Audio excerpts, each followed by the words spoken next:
ನೋಡ್ಬೋದು ನಾನು ಆ್ಯಕ್ಚುಲಿ ಒಂದು ಬಾಕ್ಸಿಗೆ ಒಂದು ಸ್ವಲ್ಪ ಹಾಗೆ ಮಾಡ್ಕೊಂಡ. ಆಗಲೇ ನಾನು ನಿಮ್ಗೆ ಹೇಳ್ಕೊಟ್ಟಿದ್ದ ಸ್ಟೆಪ್ಪು ಹೀಗೆ ಆಮೇಲೆ ಏನು ಮಾಡಿದೆ, ಉಳಿದಿದ್ದ ಹಿಟ್ಟಿಗೆ ನೋಡ್ಬೋದು ಬಿಸಿ ಬಿಸಿ ಚಪಾತಿ ಬೀಟ್ರೋಟ್ ಪಲ್ಯ ರೆಡಿ ಇದೆ. ನಮಸ್ತೆ, TRP ಇಂಡಿಯನ್ ಕಿಚನ್ಗೆ ಸ್ವಾಗತ. ಇವತ್ತು ಬೆಳಗಿನ ಬ್ರೇಕ್ಫಾಸ್ಟು ಹಾಗೆ ಮಧ್ಯಾಹ್ನ ಲಂಚ್ ಬಾಕ್ಸ್ಗೆ ಬೀಟ್ರೋಟ್ ಪಲ್ಯ ಹಾಗೆ ಮಸಾಲೆ ಚಪಾತಿ ಮಾಡ್ತಿರೋದು. ನನ್ನ ಮಗಳು ಬಂದು ಬೀಟ್ರೋಟ್ ಪಲ್ಯ ಬೀಟ್ರೋಟ್ ತುರಿದಿಟ್ಟಿದ್ರೆ ಅದನ್ನ ಎತ್ತಾ ಇದ್ದಾಳೆ.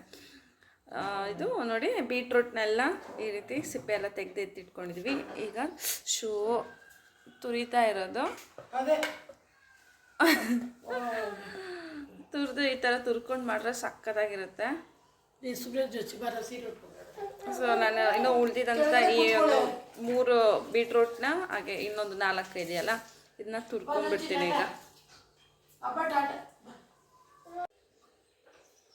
ನೋಡ್ಬೋದು ಬೀಟ್ರೋಟ್ ಚೆನ್ನಾಗಿ ತುರ್ಕೊಂಡು ಆಗಿದೆ. ಹಾಗೆ ನಾರ್ಮಲ್ ಚಪಾತಿ ಮಾಡ್ತಿಲ್ಲ, ಮಸಾಲೆ ಚಪಾತಿ ಮಾಡ್ತಿರೋದು. ಹಾಗಾಗಿ ಈರುಳ್ಳಿ ಕಟ್ ಮಾಡೋಕ್ಕೆ ಎತ್ತಿಟ್ಕೊಂಡಿದ್ದೀನಿ. ಅಮ್ಮ ಫಸ್ಟ್ ಒಗ್ಗರಣೆ ಹಾಕ್ಬಿಡಲಿ, ಮತ್ತು ಈರುಳ್ಳಿ ಎಲ್ಲ ಕಟ್ ಮಾಡ್ತೀನಿ. ಮಸಾಲೆ ಚಪಾತಿ ತೋರಿಸ್ತೀನಿ ನಾನು ನಿಮಗೆ. ಈಗ ಬಾಣಲೆ ಇಟ್ಟಿದ್ದಾರೆ.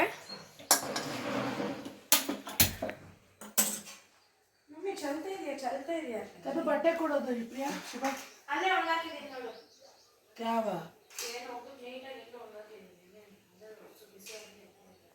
ಒರ್ಸಕ್ಕಲ್ಲ. ನೋಡ್ಬೋದು ಒಗ್ಗರಣೆಗೆ ಈರುಳ್ಳಿ ಹಾಗೆ ಒಣಮೆಣ್ಸಿನ್ಕಾಯಿ, ಕರಿಬೇವು ಸೊಪ್ಪು ಹಾಗೆ ಉದ್ದಿನಬೇಳೆ ಕಡಲೆಬೇಳೆ ಎತ್ತಿಟ್ಕೊಂಡಿದ್ದಾರೆ. ಸ್ವಲ್ಪ ಸಾಸಿವೆ, ತುಂಬ ಚೆನ್ನಾಗಿರುತ್ತೆ. ಈಗ ಎಣ್ಣೆ ಹಾಕ್ಕೊತಿದ್ದಾರೆ ಬಾಣಲೆಗೆ. ಚಪಾತಿ ಹಾಗೆ ಅನ್ನಕ್ಕೆ ನೀವು ರಸಾಲ ಮಾಡಿದಾಗ ಸೈಡ್ ಡಿಶ್ ಆಗಿ ಈ ರೀತಿ ಬೀಟ್ರೂಟ್ ಪಲ್ಯ ಮಾಡ್ಕೋಬೋದು. ಆದರೆ ತುರಿದು ಮಾಡ್ಕೊಳ್ಳಿ, ಜ್ಯೂಸಿಯಾಗೆ ಸಕ್ಕತ್ತಾಗಿ ಬರುತ್ತೆ ಮಾತ್ರ ಈ ಥರ ತುರಿದಾಗ. ಆಗ ಈಗ ಎಣ್ಣೆ ಬಿಸಿ ಆಗ್ತಿದೆ. ಈಗ ಸ್ವಲ್ಪ ಸಾಸಿವೆ ಹಾಕ್ತಿದ್ದಾರೆ, ಹಾಗೆ ಕಡಲೆಬೇಳೆ ಉದ್ದಿನಬೇಳೆ ಹಾಕ್ಕೊತಿದ್ದಾರೆ.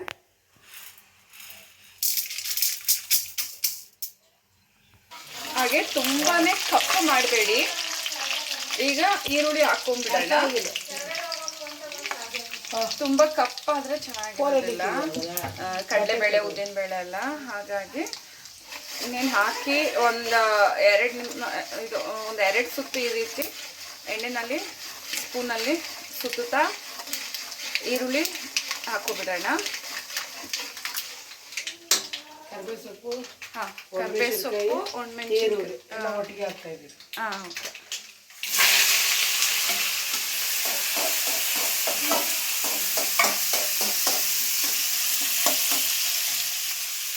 ಕೆಲಸಕ್ಕೆ ನಾವು ಯೂಸ್ ಮಾಡಿದಿರ ಬೇರೆ.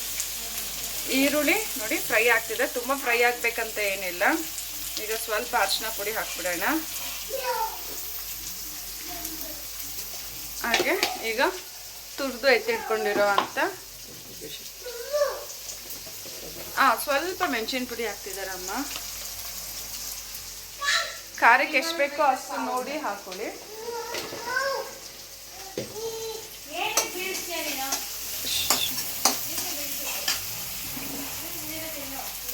ಈಗ ಬೀಟ್ರೂಟು ಹಾಕ್ತಿದ್ದಾರೆ.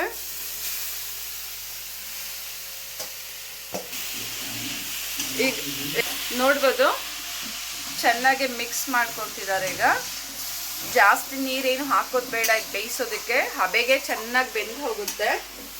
ಹಾಗೆ ಈಗ ಮೀಡಿಯಂ ಫ್ಲೇಮ್ನಲ್ಲಿ ಮುಚ್ಚಿಟ್ಬಿಡೋಣ. ರುಚಿಗೆ ತಕ್ಕಷ್ಟು ಉಪ್ಪು ಹಾಕಿ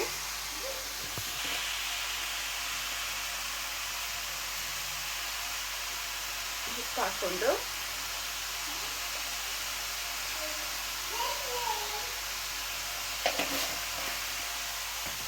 ಚೆನ್ನಾಗಿ ಮಿಕ್ಸ್ ಮಾಡಿ ಒಂದು ಪ್ಲೇಟ್ ಮುಚ್ಚಿಟ್ಬಿಡಿ. ಚೆನ್ನಾಗೆ ಒಂದು 10 ನಿಮಿಷ ಮೀಡಿಯಂ ಫ್ಲೇಮ್ನಲ್ಲಿ ಹಾಗೆ ಬೇಯಿಸ್ಕೊಡಿ. ನಮಗೆ ಪಲ್ಯ ರೆಡಿ ಆಗುತ್ತೆ. ಬೇಯಕ್ಕೆ ಇಡ್ತಿದ್ದೀನಿ ಈಗ ನಾನು. ಚಿಕ್ಕಮಗಳು ಮನೆಯಲ್ಲೇ ಇದ್ದೀವಿ. ಹೌದು, ಇವತ್ತು ಚಿಕ್ಕಮಗಳು ಮನೆಯಲ್ಲೇ ಅಡುಗೆ ಮಾಡ್ತಾ ಇದ್ದೀವಿ. ಚಿಕ್ಕಮಗಳು ಅಂದರೆ ನನ್ನ ತಂಗಿ, ಅಮ್ಮನಿಗೆ ಚಿಕ್ಕಮಗಳು.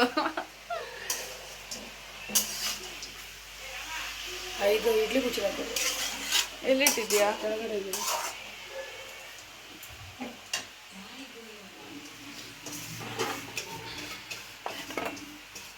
ಇದೆತ್ತು ಶುಭ.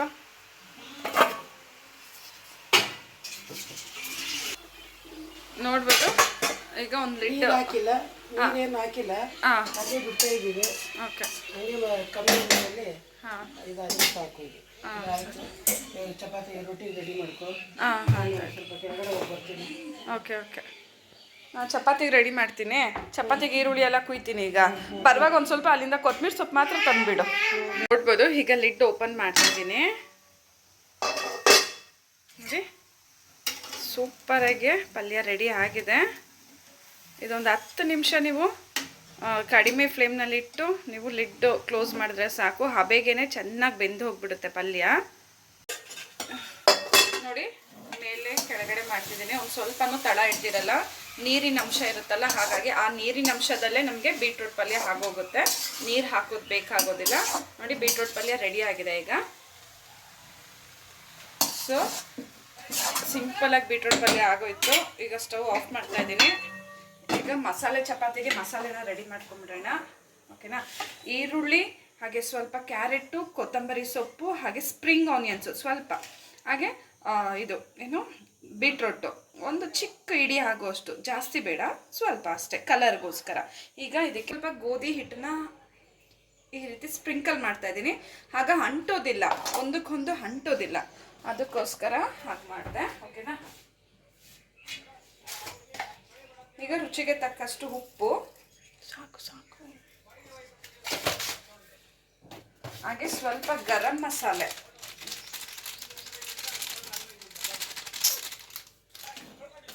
ಸ್ವಲ್ಪ ಮೆಣಸಿನ ಪುಡಿ. ಮೆಣಸಿನ್ಕಾಯಿ ಹಾಕಿಲ್ಲ ನಾನು.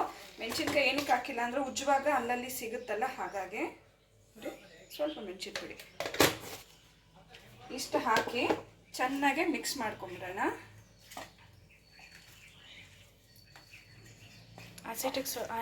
ಹಿಟ್ಟಿಗೆ ಸ್ವಲ್ಪ ಅಸಿಡ್ ಜಾಸ್ತಿ ಹಾಕಿ ಕಲಿಸ್ಕೋಬೇಕು. ಒಂದೊಂದು ಸಿಕ್ಕಿದ್ರೆ ಸಾಕಲ್ಲ ಈಗ. ಈ ರೀತಿ ಮಿಕ್ಸ್ ಆಯ್ತಲ್ಲ, ಈಗ ಹಿಟ್ಟು ಕಲಿಸ್ಕೊಂಡು ಆಗಿದೆ. ಮಾಮೂಲಿ ನಾವು ಚಪಾತಿ ಹಿಟ್ಟು ಕಲಿಸ್ತೀವಲ್ಲ, ಹಾಗಾಗಿ ಅದೇ ಥರ. ಈಗ ಒಂದು ಉಂಡೆ ಎತ್ಕೊಂಡು ಸ್ವಲ್ಪ ಹಿಟ್ಟು ಹಾಕ್ಕೊತಾ ಇದ್ದೀನಿ. ಆಲ್ರೆಡಿ ಇದು ಸಾದಾ ಒಂದು ಉಜ್ಜಿಟ್ಟಿದ್ದೀನಿ, ಜಸ್ಟ್ ನಿಮಗೆ ತೋರಿಸ್ತಿದ್ದೀನಿ ನೋಡಿ. ಈ ರೀತಿ ಉಜ್ಕೊಂಡು ಇದಕ್ಕೆ ಒಂದು ಸ್ವಲ್ಪ ಎಣ್ಣೆ ಹಾಕ್ಬಿಡೋಣ. ಈ ರೀತಿ ಎಣ್ಣೆ ಹಾಕಿ ಫಸ್ಟು ಈ ರೀತಿ ಮಡ್ಚ್ಕೊಂಬಿಡಿ. ಆಗ ಲೇಯರ್ಸ್ ಚೆನ್ನಾಗಿರುತ್ತೆ ಚಪಾತಿಗೆ. ಓಕೆನಾ? ಹಾಗಾಗಿ ಈ ಥರ ಮಾಡ್ತಿರೋದು.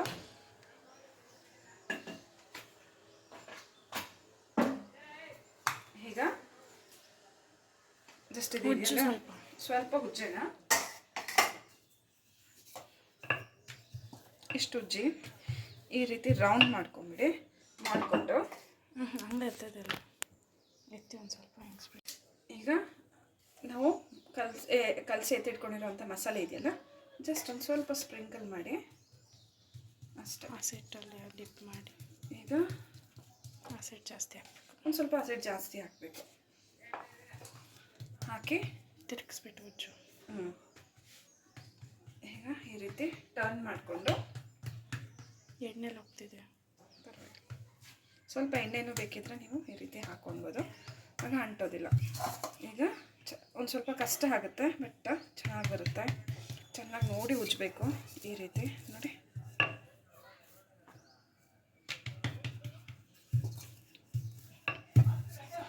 ಅಷ್ಟೇ. ಈಗ ಚಪಾತಿನ ಮಾಡ್ಕೊಂಬಿಡ್ಬೋದು ನೋಡಿ. ಮಸಾಲೆ ಸಕ್ಕತ್ತಾಗಿ ಹಿಡಿದಿದೆಯಲ್ಲ. ಬೇಕೆಂದರೆ ಸೈಡಲ್ಲಿ ಕೈಯಲ್ಲೇ ಈ ರೀತಿ ಪ್ರೆಸ್ ಮಾಡ್ಕೊಂಬಿಡಿ.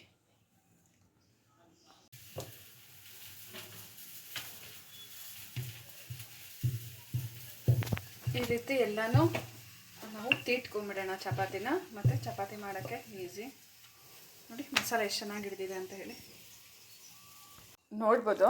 ನಾನು ಆ್ಯಕ್ಚುಲಿ ಒಂದು ಬಾಕ್ಸಿಗೆ ಒಂದು ಸ್ವಲ್ಪ ಹಾಗೆ ಮಾಡ್ಕೊಂಡ. ಆಗಲೇ ನಾನು ನಿಮ್ಗೆ ಹೇಳ್ಕೊಟ್ಟಿದ್ದ ಸ್ಟೆಪ್ ಹೀಗೆ.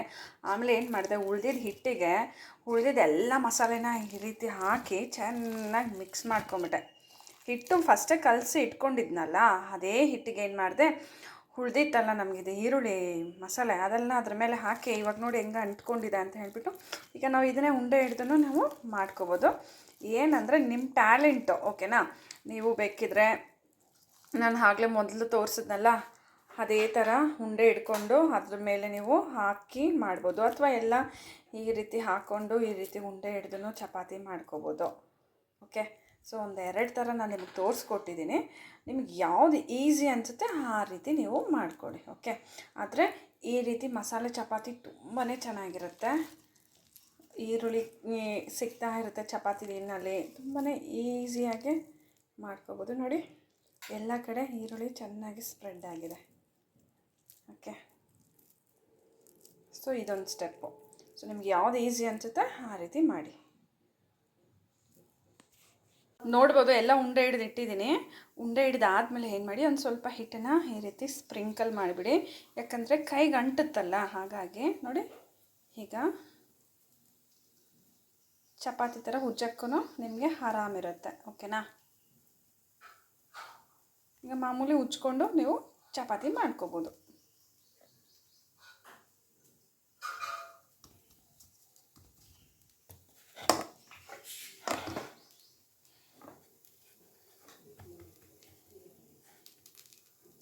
ನೋಡ್ಬೋದು ಹುಚ್ಕೊಂಡಿದ್ದೀನಿ ಚಪಾತಿನ.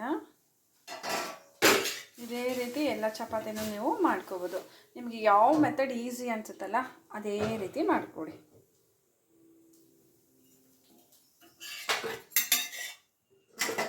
ನಾನು ನೋಡ್ಬೋದು ತವ ಬಿಸಿ ಆಗಿದೆ, ಈಗ ಚಪಾತಿನ ಹಾಕ್ತಿದ್ದೀನಿ. ಚಪಾತಿ ಸ್ವಲ್ಪ ಎಣ್ಣೆನ ಈ ರೀತಿ ಹಾಕ್ಬಿಡೋಣ.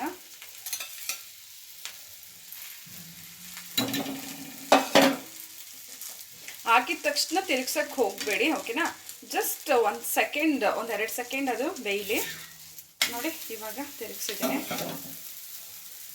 ಈಗ ಇನ್ನೂ ಸ್ವಲ್ಪ ಎಣ್ಣೆ ಹಾಕ್ತಾಯಿದ್ದೀನಿ. ಮಾಮೂಲಿ ಚಪಾತಿ ಯಾವ ರೀತಿ ಮಾಡ್ತೀರಲ್ಲ ಹಾಗೆ ಮಾಡಿದ್ರೆ ಆಯಿತು.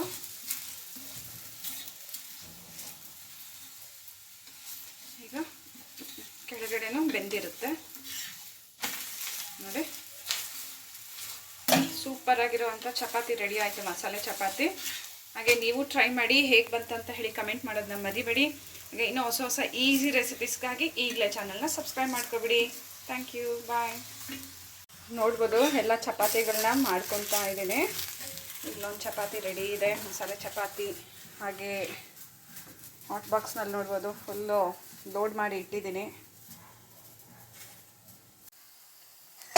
ನೋಡ್ಬೋದು ಚಪಾತಿ ಏನು ಸಕ್ಕತ್ತಾಗಿ ಬರ್ತಿದೆ ಅಂತ ಹೇಳಿ.